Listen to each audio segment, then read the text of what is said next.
ይኸውልሽ ደግሞ ከዚህ በኋላ ከዚህ ቀሚስ ውጭ ብለብሽ እኔ ያረገ ሲጥሎሽም ማረግሽ ጨምላሽ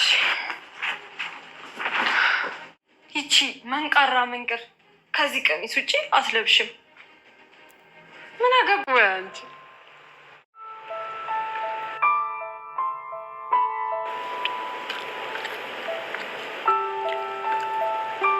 ዳርዬ ብላ እንጂ አባቴ ምግብ እኮ እየቀዘቀዘ ነው። እሺ እየበላሁ ነው። ብሉ እናንተ።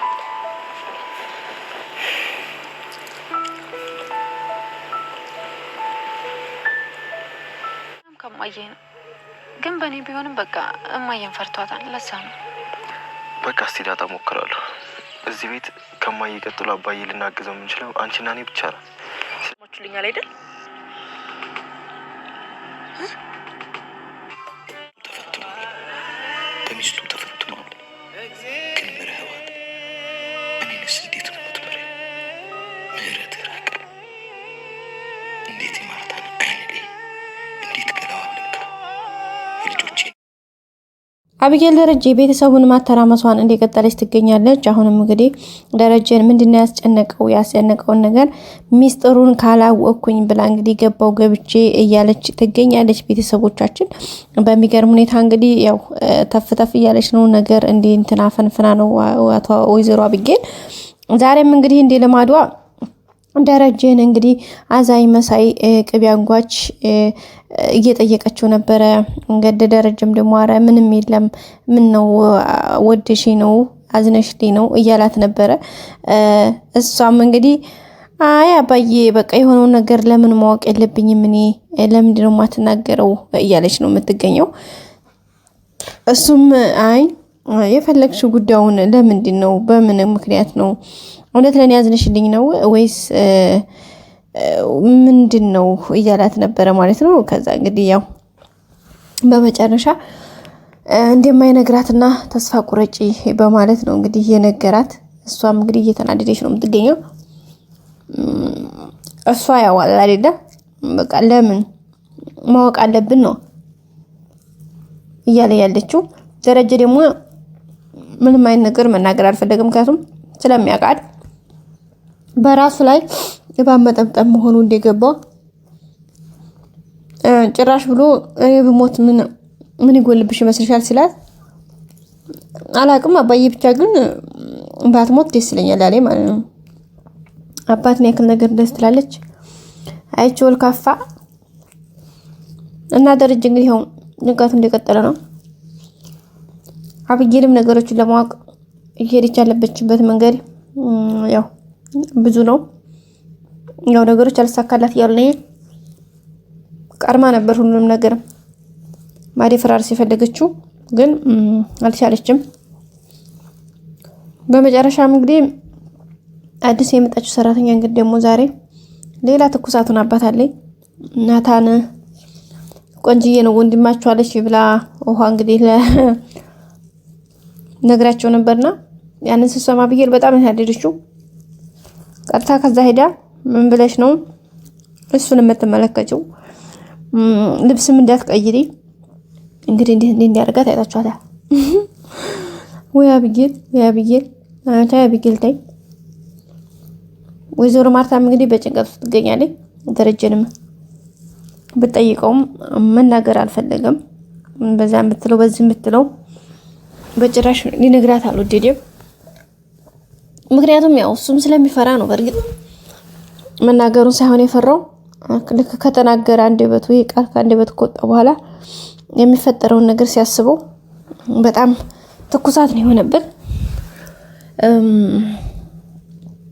ከዛ በኋላ ነው እንግዲህ የሆነው ነገር እና እንግዲህ አብጌልም ተፍተፍ እያለች ነው እንግዲህ ሰራተኛዋንም ማስጠንቀቃታለች። ያው ማስጠንቀቂያ ወፍራም ማስጠንቀቂያ ሰጣታለች። ያው ግን ሰራተኛቱን ቀላል አይደለችም መጣቸው። ዳጣንም እንግዲህ ዳጣም አዎ እውነቷን ነው ጠንቀቅ በያለቻት ነበረ። ዳጣም በዛው ምክንያቱም ዳጣን ያው ናታን የዳጣ ነው ዝሮ ግን ካለችማ ብላ እንግዲህ አዎ ጠንቀቅ በይ ጥሩ አይደለም እያለቻት ነው የምትገኘው። ደረጀም ያው ያለውን ነገር እንትን ለማለት እየሞከረ ነው። ቤተሰቦቻችን እንግዲህ በቅርብ እንደ ሁሉም ነገር እንደሚስተካከል ተስፋ እናደርጋለን። ግን አሁን ያሉበት ሁኔታ በጣም ከባድ ነው። በቃ ከሚባለው በላይ ነው። ቤተሰብ በጣም የተጨነቁት እንደምታውቁት በቃ የሚሆነውን ነገር ነው ያጡት። እያንዳንዱን ነገር በቃ ከአቅም በላይ ነው የሆነባቸው ቤተሰቦቻችን። ብቻ ግን ያው ሁሉንም ነገር ለማስተካከል እየሞከረ ነው። ግን ያው ትንሽ ከቁጥጥሩ ውጭ ሆኖበታል። ግን ሆኖም ያለውን ነገር ለማስተካከል አሁንም አልደከመም ደረጀ። ግን ነገሮች እየተነባበሩ በጣም ከባድ አድርገውበታል ሁኔታዎችን። አሁን ደግሞ ዳጣ ናታን ሰላም የጻፈችላትን ደብዳቤ ሰጥቷታል። እሱ ደግሞ የበለጠ ከባድ ያደርገዋል ነገሩን። አሁን ደግሞ ዳጣ ናታን ሰላም መሆኗን ካወቀች በቃ የባስ በጣም ከባድ ነው የሚሆነው ማለት ነው። ቤተሰቦቻችን በቃ በጣም ከባድ ነው የሚሆነው። ምክንያቱም ነገሩ እንደዚህ በቀላል ነገር እንትን የሚል አይደለም፣ የሚያልቅና የሚቆረጥ ነገር አይደለም። ስለዚህ ያው ያለውን ነገር ተፍ እያሉ ነው የሚገኙ ቤተሰቦቻችን። ደረጀም እንግዲህ ያው ከአቅሙ በላይ ቢሆንበትም ብቻ ነገሮችን እንትን ለማለት ሌትም ቀንም እያሰበ ነው የሚገኘው። ግን በጣም ከባድ ደረጃ ደርሶበታል እውነት ለመናገር ማለት ቤተሰቦቻችን። እንግዲህ በቅርቡ አስተካክሎት ነገሮች ሁሉም ተስተካክለው በጣም እናቷን አግኝታ ማርታም እንግዲህ ይሄን ነገር አውቃ የሚሆነውን ነገር እንደሚስተካከል ተስፋ እናደርጋለን። ደግሞ ከባድ የሚያደርገው ነገር አሁን ሰላም ከወለድኩ በኋላ ተመልሼ እመጣለሁ የሚለው ነገር በጣም ከባድ ነው። በቃ በጣም ነገሮች ውስብስብ ብለዋል። እንግዲህ ደረጀ ይሄን ሁሉ ነገር አስተካክሎ ይሄ ትዳር ይሄ ፍቅር በሰላም የሚቀጥልበትን ሁኔታ የምናይ ነው የሚሆነው። በነገራችን ላይ ድራማ በጣም ደስ የሚል አስተምሮ ያለው ድራማ ነው። ብዙ ነገር የተማርንበት፣ ብዙ ነገር ያየንበት፣ ብዙ የተገነዘብንበት ነው። በቀጣይ ደግሞ አዳዲስ ነገሮችን ይዘን የምንመጣ ይሆናል። ቤተሰቦቻችን ሰብስክራይብ፣ ላይክ አድርጋችሁ ጠብቁን። ዳጣም የ21 ዓመት የህይወት ጉዞዋን ሚስጥሯም የተፈታበት የደረጀም ደግሞ ጭንቀቱ የሚወጣበት ወይዘሮ ማርታም እንግዲህ ሳታቅ የሚሆኑትን ነገሮች ሁሉ በቅርብ የምታውቅበት አብጌልም ወደ ራሷ የምትመለስበት የዳጣና የናታን ፍቅርም ደግሞ ለምልሞ የሚቀጥልበት አብጌልም እንግዲህ ራሷን የምትሆንበት ጊዜ ቅርብ እንደሚሆን ተስፋ እናደርጋለን። በነገራችን ላይ ዳጣ ድራማ ብዙ ነገሮችን የሚያስተምረን ስለ ትዳር፣ ስለ ቤተሰብ፣ ስለ ፍቅር፣ አጠቃላይ ስለ ህይወት ብዙ ነገሮችን ያስተምራል።